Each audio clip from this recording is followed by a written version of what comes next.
Hey, everybody. Welcome to a very special edition of Friends Friday. I'm here with a very special friend and guest, Abhijith.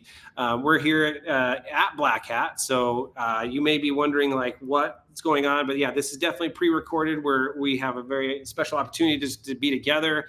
So we're at the final day of Black Hat. We're heading into DEF CON this weekend.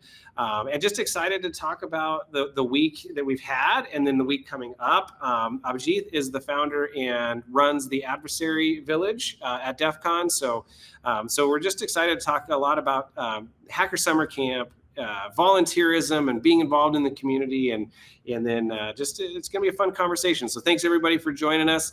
And Abhijith, thank you. Yeah, thank you, Dan. Thank you for having me here. Yeah. It's like a wonderful opportunity to be here with you and talk about security, more importantly, because we have been here for like three, 4 days, and all we talk about is security and friendship. Right. And we have DEF CON as well, like in the next 3 days, starting from today is like 4 days, right? Yeah. Again, we'll be talking about hacking and security. Then we get to meet the friends who are coming from all over the world. Yeah. Right. That's the beauty of DEF CON. That's the beauty of Hacker Summer Camp. Yeah. Just think about it. Like, it's a single community which connects all of us, right? So that's the beauty of it. I love it. I mean, I think I tell everybody, like, what's your favorite thing about Hacker Summer Camp? Obviously, love learning, and it's going to as many talks as we can when we're not involved in a lot of other things. But it's a really important aspect. But also, just like you said, just being able to stay connected to people and being able to collaborate. I think that being in person really makes a difference when you can put a name to a face or see somebody they haven't seen in a while. But so along those lines of those community, tell us a little bit about the Adversary Village and how it got started. So basically, Adversary Village, that's a very small community. So we kind of focus on a certain subcategory under offensive cybersecurity. Let's say adversary simulation, adversary tactics, and purple teaming, because that can bring a lot of value to the security industry. Mm-hmm. So let's say there are different aspects of security, right? Different aspects of enterprise security, different aspects of hacking. But this is a very small area where we could contribute, and it could bring huge value to the management, huge value to the organization, and huge value to the researchers as well, right? Because when we talk about enterprise security, it's all about budget. It's all about money.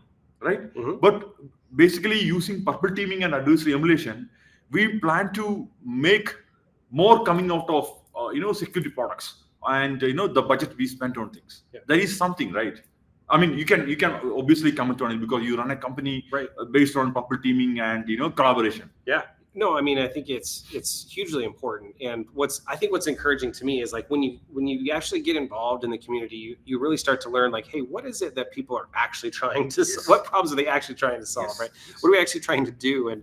And so when we can focus on these more specific topics, it really brings to light hey, here's I think everybody's looking for the best return on investment, right? Where are we trying to spend the best money that we can, not waste money, not waste time, because it's our precious resources. So being able to focus on the right things. And I think, hey, how can we handle adversary? How would we handle an adversary in our environment, right? That's a really important thing. Yes. Because nowadays it is, the threats are evolving. It's not like 15 years ago. Yeah. It's like, we got multiple state-sponsored threat activities. We have dedicated, hacker groups. We have adversaries all around the world, right? So it's this is where we should work together, and we should contribute more to the community to bring the sense of security into all of us. Yeah. Right. Yeah. It's again comes back into the mode of collaboration. Right. Yeah. Exactly. And what I love about it too is that it starts to marry hey, this is the red team aspects. These are the the tactics and techniques that the attackers are actually using, and it brings to light how difficult some of that is for the red team even, but then also brings to light how difficult the blue team has it, right? And so being able to collaborate more together on hey, would we be able to detect this activity environment? What are the key tactics and techniques that are being used today, as well as the new ones coming out, right? Because like you said, it's always evolving. Maybe share a little bit of your opinion or experience on like the continuous nature, of this, like of being able to do this type of testing and collaboration in a continuous It's fashion. like, let's talk about threat tactics. So if you're talking about a specific threat tactic you could notice that they always reuse the TTPs, right? Yep. Even we can build a detection plan or a certain cyber defense policy against it. At least we will be able to detect and defend a certain part of it, right? Because obviously they are reusing their TTPs. Yeah. I mean, even if there is a complex one, even if it is a very deprecated one, they are obviously reusing it, right? It's all about continuous testing, continuous validation, and continuous remediation. Right. It's not like we turn on a switch, some magic is going to happen, then we can detect it, we can define it forever. Yeah. It's like a continuous testing. It's a full cycle. Right. Obviously, it's the nature of like, hey, every day is the potential for something new. I mean, like, we just experienced, we can all point back to like Log4j. It's like we woke up one morning and the world changed for a lot of people. And even just a few weeks ago, like the shutdown, while that wasn't a security event, like it's still, it's like, hey, how do we try to prepare ourselves for these things? And you have to be doing it in a continuous fashion. See, I would say something. I was delivering a workshop at B-Sides yesterday, I guess. A couple days ago, yeah. Yeah, I think yesterday. Yes, so I always by the end of my training, I always showcase a picture. It's a picture of an elephant who is sitting on top of a tree, and I tell the people like always expect the unexpected, and then you need to simulate the unexpected, simulate the unknown. Yeah. Then always be ready for the unexpected, because I come from South India, because we are famous for Indian elephants, right? So it's like we can always expect and how an elephant would attack you, that is going to run after you, that is going to bash onto you, right? But we will never expect an elephant will be jumping on top of you from a tree, right? So I showcase that real picture as part of my training. I tell them you need to expect the unexpected, and you need to simulate the unknown and be ready for it. Right. And we don't know what is going to happen next time. Right. Yeah. But you can only do. But doing something is better than just saying, "Well, I can't do anything." Right. Yes. So that feeds. I think that feeds in. Like, obviously, your passion. We're both passionate about it, but like your passion is obviously very evident. And tell me a little bit about how you got the Adversary Village started. And like, I guess, obviously, we know kind of the why, but like, how would you encourage other people to get involved? What's the importance of it at DEF CON? All that kind of stuff. It's like from the school days as well, I was interested in the DEF CON. How DEF CON kind of collaborates people. It's a well-known community for hackers around the world, right? Then I kind of started a local chapter of DEF CON back in my place, my hometown. Then I kind of my professional experience, my last 15-16 years, that is in offensive security only. Like, I kind of break things and help people fix it. Yep. Right. So then I got into the teaming, professional offensive security, like, consulting. Then like we got into adversary emulation. We do that continuously. And obviously there was a gap in terms of community activities. A community which is focusing only on that area, because a lot of researchers are coming up with awesome research on emulating these threat tactics, threat intel, like, how to understand, identify these threat tactics, hidden threat tactics, that sort of thing. So we would need a community so that the researchers, the contributor researchers, they get that visibility, and organization who are putting, like similar to Plextrack, who are putting together new means and technology towards, like, uncovering these threats and emulating them. So that's how the Adversary Village started. Then I submitted my submission to DEF CON, and they were kind enough to understand my passion and accepted my proposal. Then we have been running Adversary Village for the past, since DEF CON 29, I guess. That's great. That's great. Well, that's awesome. And like, I think it's a testimony to like as many people as possible around like, starting small and getting involved. Like you never know like what all impact you can have. And starting small, that is important. Yeah. Starting small is important. Right. And even like my starting a company, like you just take it one day at a time, right? And so I think maybe that's a good. I think from a company perspective, you're going good, right? Because I know in the enterprise there is obviously a gap into collaboration. Yeah. So we have been trying in my past 15 years. We have been trying different collaboration platform. I'm not naming anyone, but it's like there is no. I mean, I could post that because there is no single platform there which could hold the data coming out of different departments and help people understand the actual gap. Yeah. I mean, obviously there is office politics involved, but again, that gap is real, right? And someone needs to address it. Someone needs to, uncover those things and get people to, help it fixed. That is very important. Mm-hmm. Yeah, I know. Appreciate that. And then like that's obviously our passion too. I mean, like just having lived it, right? And I think that's kind of like when we talk about being involved in the community, right?